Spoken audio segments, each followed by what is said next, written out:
Hi, I'm Alex with Glass Factory, and today we have Madison Perrott joining us to talk about her new single, The Fixer. Thanks for joining us, Madison. Hi, I'm so happy to be here. Thanks, Alex. So, this is your debut single. How did you decide that this would be the first song that you release as an artist? Well, as you know, I was an artist pretty much my whole youth. I put out a few songs in high school, and that was really where I wanted, to go with life. And then I went to college at Belmont, which is a music school, kind of switched my career a little bit, spent a couple years doing PR and marketing. And I really just had a pull during being home in the pandemic and sitting with all my feelings and my thoughts and started writing a bunch of music. And I thought, what better time than now to come out with something? So, a song that's so powerful and to me and means so much to me and everything that I've been through. So, the song The Fixer is definitely one that sums up all of what I want to say at the moment. So, What would you suggest for people that are maybe like kind of being overpowered with their jobs, such as you said that you were doing PR and stuff like that for a couple of years, like real world things that also want to like get back into the creative world? What would you recommend like making a balanced transition? yeah, so I mean what worked for me was I knew that I wanted to be successful in that realm. I'm a very creative person, but I also love to work. So that was so fun for me. It still is. That's still what I do full time. So, I mean, what really worked for me was just when I would be finished with my day, I would make sure I had time to write and time to have my creative outlet, or else you just get washed over and weeks go by and months go by and you don't get to dedicate any time to it. So, I think making sure you schedule out time to be your creative self and write and do whatever it is that you do, you'll start finding, oh my gosh, I finished a song this week. Like, so as long as you dedicate the time to it, hopefully you can figure out a balance because it's hard in the beginning, but I dedicated the time and I found that that's what worked best for me. Yeah. So then what would you how would you describe your creative process and mostly like the songwriting process? Because this is more of a singer-songwriter vibe for the debut. Yeah. So it's it changes. So I'll have like moments, I'll wake up in the middle of the night, like from a dream, and have like a lyric to a song, and I'll go and I'll write that out. And then it'll be in the shower the next day and I'll have the next line to it. And that's sometimes, and then other times I'll sit down and I'll have everything come out at once. So I kind of figured out my cues in my brain on how it all unfolds. Sometimes I just have to grab my phone, record something quickly, and I know that it'll come to me tomorrow when I'm working on it. Other than that, I'll sit down and I'll write a full song in 20 minutes. So it truly depends. I think as long as you're paying attention to your intuition and your cues when you're being creative, but other times you just need to sit down and you need to do it. Like I hate when people are like, it'll come to you. Like sometimes it doesn't. Sometimes you've got hardcore writer's block and you're like, I need to dedicate the time to push through these blocks. So it all depends. Yeah, I feel like that's also sometimes too, where when you give yourself a deadline, like where the best things happen because it's like, okay, I'm gonna get it done, like it's gonna be out of the way. And we're putting it forward because I also feel like so many people end up sitting on music for so long where it's like, okay, some ideas just like they're not it, but also like you have to try, you also like can't completely rely on like algorithms for your creative well-being. You know what I mean? Like Yeah.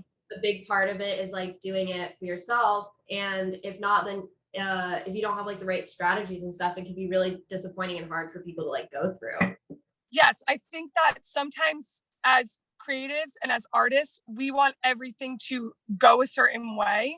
And we hold on to things that in the beginning just made us happy. They let us release, they let us say what we want to say. And in this modern world of like, you got to get the likes and you got to get this and you got to get that, it's like, we do this for ourselves more than anything. And so even if you release a song that nobody gives a shit about, it's for you in the end. And if they do love it, great. You guys love something that meant so much to me. If not, this song saved my life. So, it's like, it's more for you than it is for anybody else. And the minute you start trying to think about, oh, is someone going to like this? Should I wait for this? It's like, you just got to do what's right for you. So speaking of kind of like your inspiration with dreams and things like that, I know you're also very into astrology. Are there any times of year or things like that you find as a Gemini you're more creative? It's so funny. Since I'm a Gemini, I'm all over the place all the time. So it's like so randomly I'll have like a spark and I'll go and I'll check all my because as much as I love astrology, I'm so not an astrologist. There's people who know way more than me. And I'll like take my phone and show like my boyfriend or something. I'm like, look, it's the stars. That's why I'm so creative right now.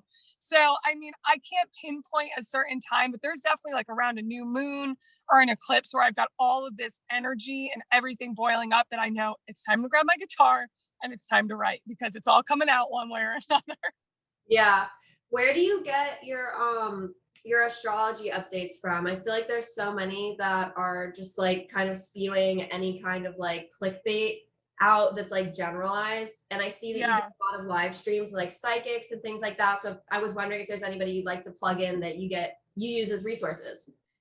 5, 6 years now, I've kind of found my people who I trust. I mean, Sarah Elise Astrology is someone who I am so, so amazed with. She's so talented.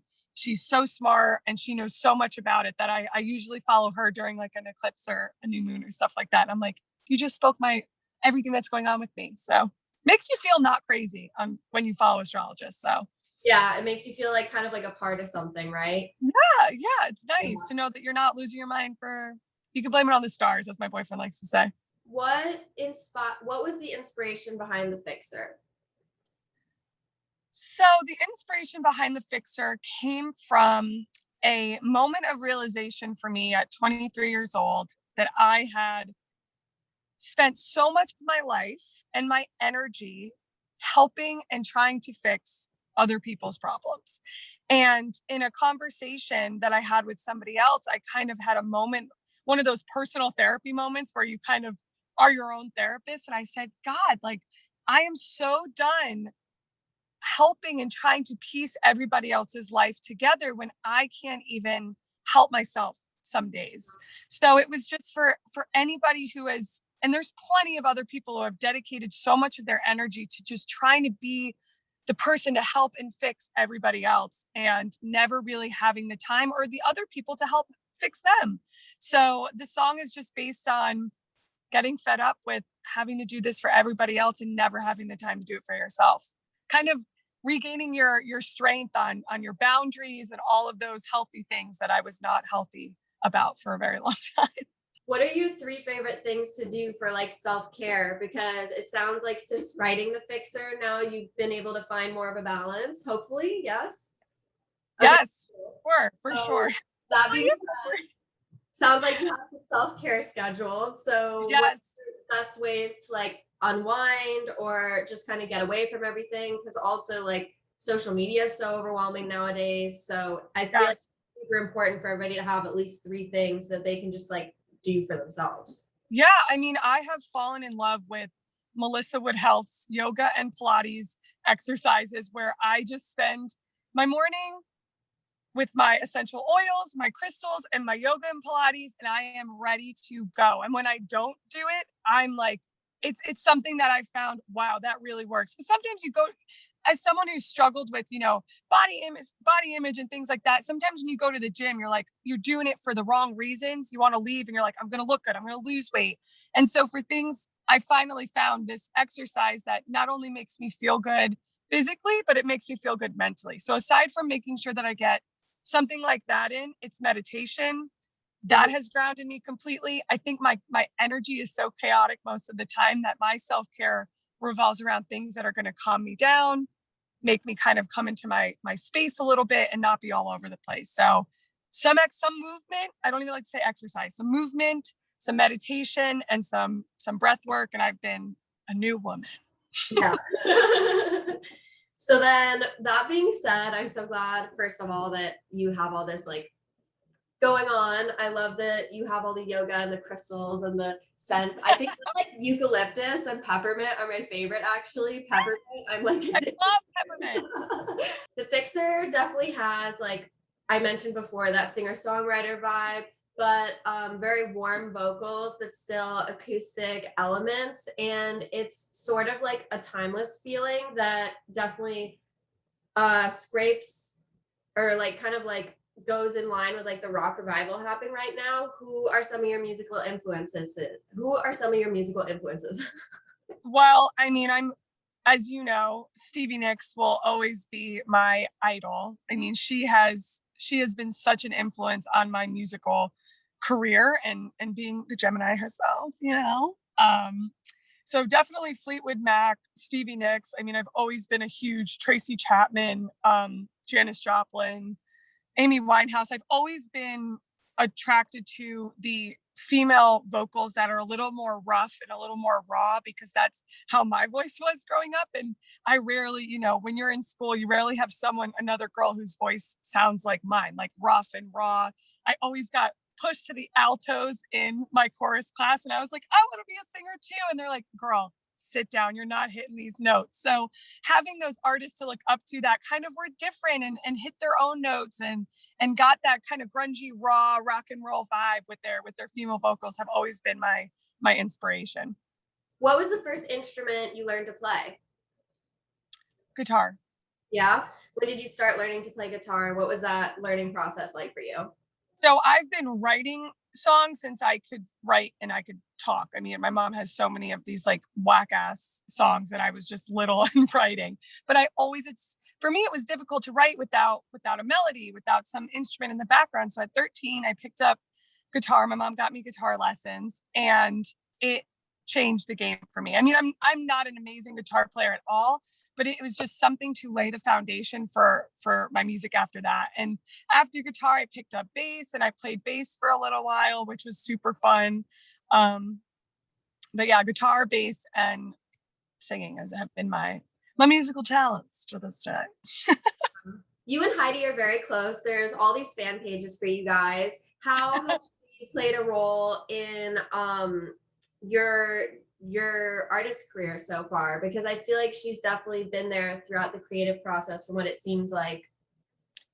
Yeah, I mean, she has always been one of my biggest supporters. I mean, she is not only my aunt, but truly one of my best friends. We have so much fun together and she's always there for me if I need anything.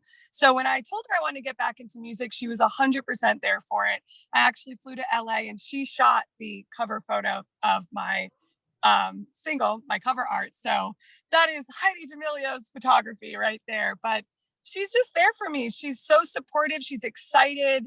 Anything that I want to do, she's 100% behind. She keeps it 100% real too. So, growing up when I was going through something, she would give me the honest opinion of anything. So we are so close and I'm so lucky to have someone like her in my corner to support anything I want to do. So yeah, she's been a very big part of me getting back into my music. That's amazing. Yeah, I feel like, of course, I can only imagine how proud Mimi is of you and how involved she is as well. But I feel like there's so many like momager type things going on or like momager daughter star. And so I think it's cute too to also see like other family members super involved and like doing Yes. together, you know what I mean? And being able to collaborate creatively, especially because like it's your aunt and that's super special. Yeah, no, it's awesome. It's so funny. You're right. You always see like the moms like controlling everything. And it's so great to have my aunt who's just there for me, so excited, ready to hype me up. I mean, she is literally my biggest hype person. And I know there's so many fan pages that are like, can we get more of the Madison Heidi vibe? Having so much fun when every time we're together. So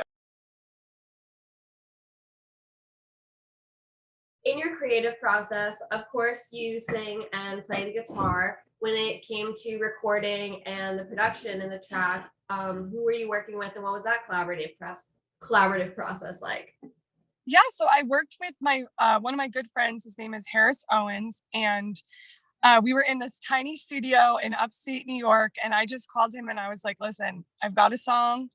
I want to get it down." And he was like, "Come up here." So I booked. I spent a couple weeks, and he's just so awesome. It's so great being able to work with a good friend who knows you and knows the intricacies of your creative process and how you work. So it was really fun to get to work with him on this, and he produced it and mastered it. So I really wanted this song to be raw. I didn't want it to be too overproduced. I wanted people to be able to hear the rawness and the honesty and what I was trying to say. And I hope that you get that from this song, in the fact that, you know, my vocals are still rough and raw in it, and production wise I think it's like that as well. I just wanted it to be as honest as possible. So I hope Yeah. that's comes across. No, I think that that's perfect and like an awesome way to describe it too, because like Harris, of course, is like a super talented producer. So I think that with him having such a versatile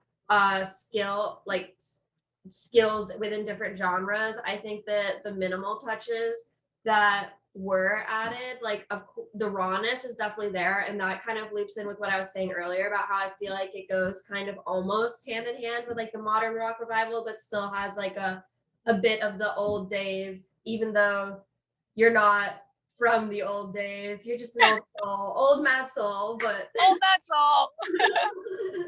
what can fans be on the eye out for after this release? Well, I actually am working on a couple other songs, so you guys should have some things out soon. So I'm very excited. I can't say too much, but there will be future music for sure. Yay. Okay. Thanks for joining today, Madison. It's been such a pleasure to have you. Thank you for having me.